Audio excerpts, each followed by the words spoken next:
LuckyHD is clearly in a tough spot right now when it comes to Loomian Legacy. As someone who took a liking to his content back in 2020 and 2021, this is pretty sad to see. However, LuckyHD has made it hard for people like us to sympathize with him. Today, we are going to bring up a few points to why we think this, so let's jump right in.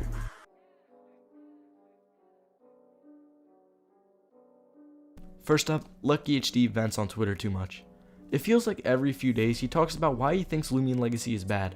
Now yes, we understand where he is coming from as the game isn't doing good at all, but it's to the point where a lot of his tweets are talking about how the game he makes content on consistently sucks.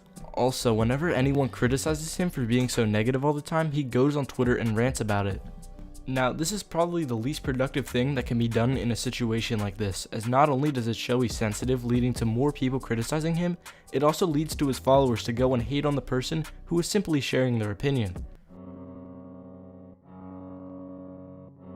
Finally, he could always just switch games. At this point, we question why Lucky still makes content on Loomian Legacy.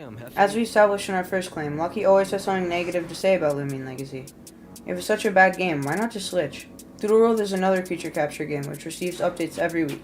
Lucky could also just focus on Tales of Tenario leaks and updates regarding development, or do both.